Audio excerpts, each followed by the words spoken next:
Speak English, Benny.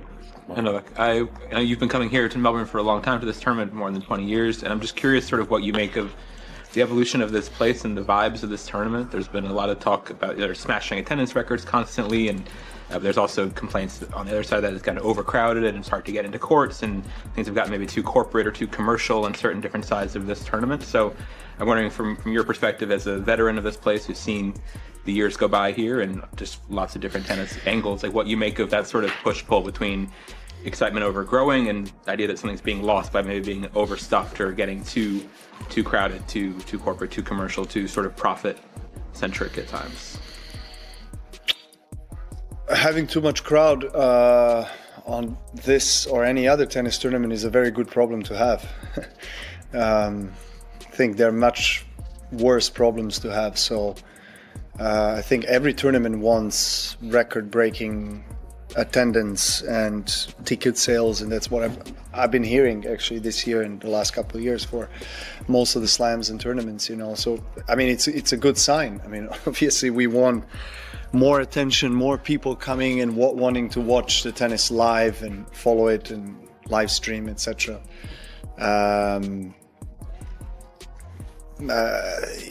Obviously I don't know the possibilities of further expanding the facilities or not. I'm not obviously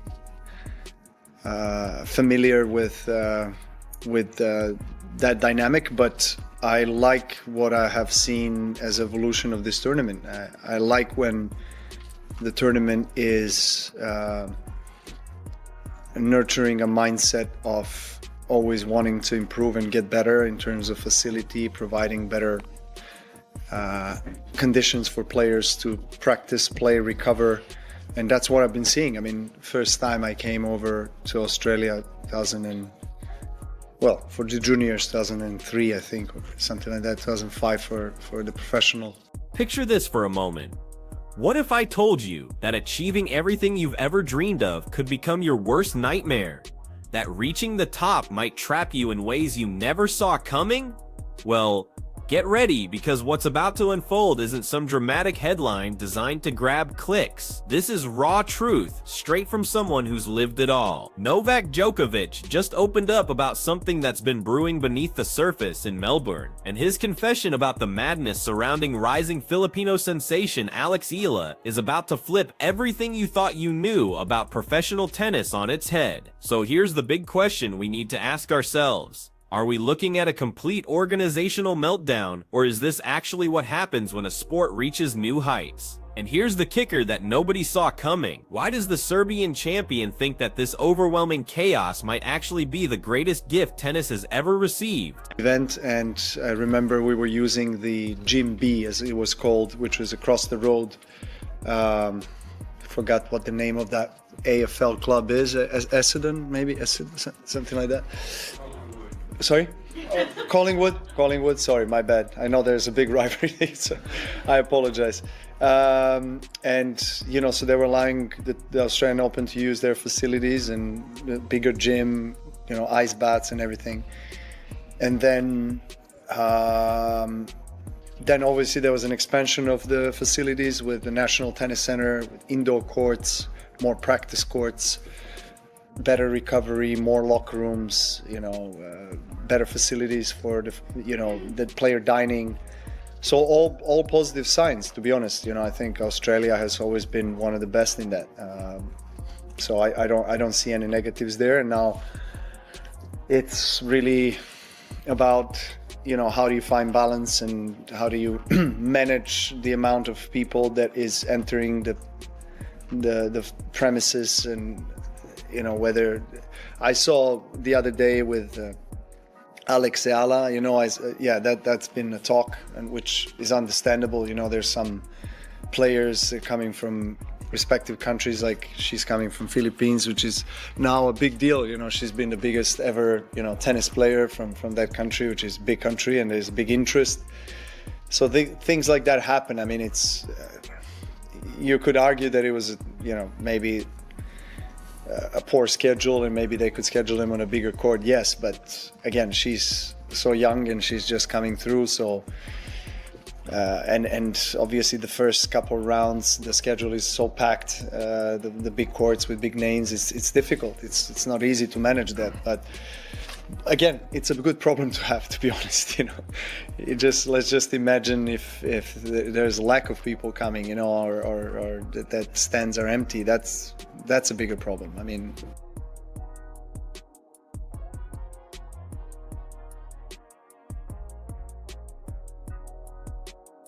Let's rewind the clock here, because this whole thing kicked off with what seemed like a simple enough question about how things have changed over the years. But Novak's response? It transported us straight back 2 decades to a world that feels almost impossible to believe now. Close your eyes and try to envision this scene. We're talking about 203, maybe 2005, and here's young Novak stepping into what would become his training ground. But forget everything you know about today's state-of-the-art facilities. We're not talking about the architectural marvels and high-tech wonderlands you see now. Want to know where future world #1s used to perfect their craft? A local gym. That's right, just a regular gym that belonged to the Collingwood Football Club. Can you wrap your head around that? Tennis legends sharing space with football players, fighting for ice bath time, using whatever equipment they could get their hands on in this borrowed space that happened to be across the street. When Djokovic looks back at those early days, you can hear both the fondness in his voice and this almost disbelieving amazement at how dramatically everything is transformed. We went from those scrappy, make-do beginnings to witnessing the birth of what is now the National Tennis Center. We're talking about indoor courts that look like something out of a science fiction movie, recovery facilities that would make professional athletes weep with joy, and dining experiences that could compete with the world's finest restaurants.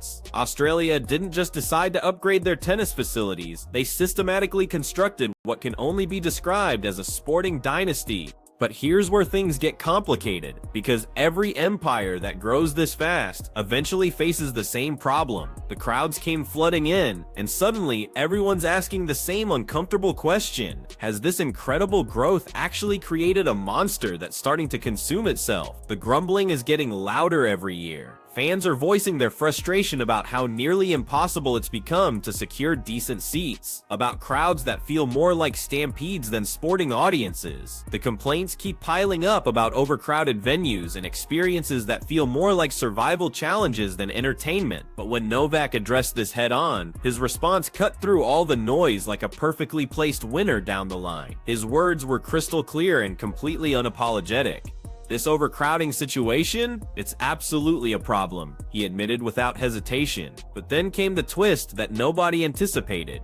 It's a very good problem to have. Let that sink in for a second, because Djokovic just flipped the entire narrative on its head. According to one of the greatest players who's ever lived, those packed stadiums that sell out before you can blink, those massive crowds that create logistical headaches for everyone involved, those aren't signs of a system breaking down. They represent the absolute pinnacle of what any sport could hope to achieve.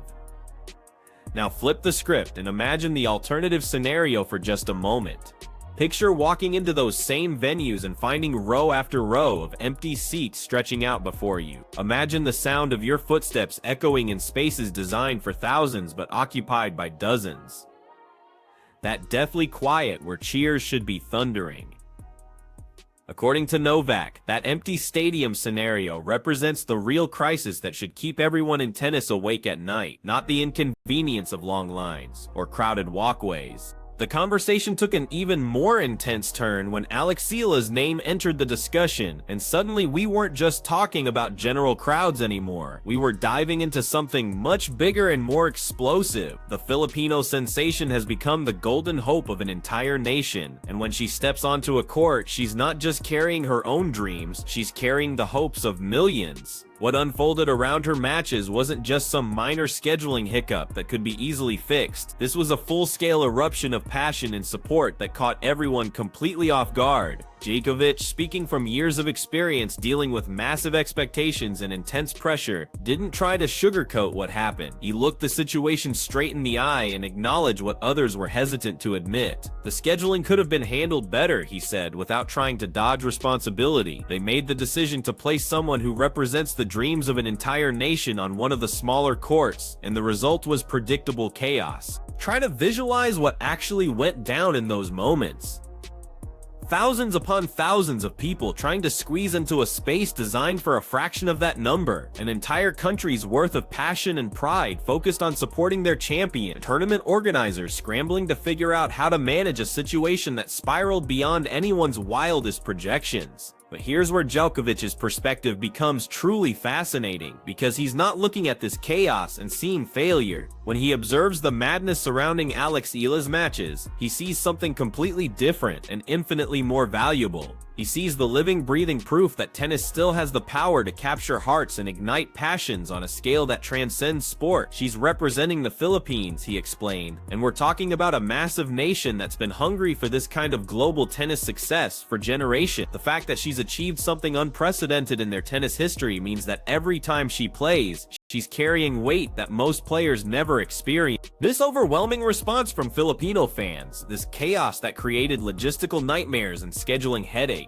this pressure cooker environment around her court appearances, all of this serves as undeniable evidence that tennis is far from becoming a stale, predictable sport. It's alive, it's growing, and it's reaching corners of the world that were previously untouched by professional tennis fever. The reality check that Djokovic delivers is both practical and profound. Managing these massive crowds during the tournament's opening days, when the biggest names are still fighting for the premier court assignments, and the schedule is packed tighter than anyone would prefer, creates genuine operational challenges that would test any organization. It's genuinely difficult to balance everything perfectly when you're dealing with this level of demand and expectation. But as Novak pointedly reminds us, imagine if the opposite were true. Imagine if nobody cared enough to show up. That scenario would represent a catastrophic failure that would threaten the very foundation of professional tennis. So here's what this all comes down to, and Djokovic's final message hits with the force of absolute truth. Growth isn't comfortable, and evolution demands that we navigate through periods of chaos and confusion. The changes we're witnessing right now, with new stars emerging from unexpected places and passionate fan bases creating unprecedented demand, these growing pains are actually signs of incredible health and vitality in the sport. We're living through a remarkable era where tennis traditions that have existed for generations are colliding head-on with waves of new energy coming from every continent on Earth. The question that should keep all of us thinking long after this conversation ends is this: would you rather sit comfortably in a quiet, half-empty arena where everything runs smoothly because nobody really cares that much? Or would you choose to be part of the beautiful chaos, fighting through crowds and dealing with the inconvenience, all because you're witnessing history unfold in real time? Your answer to that question might just determine what the future of tennis looks like for generations to come.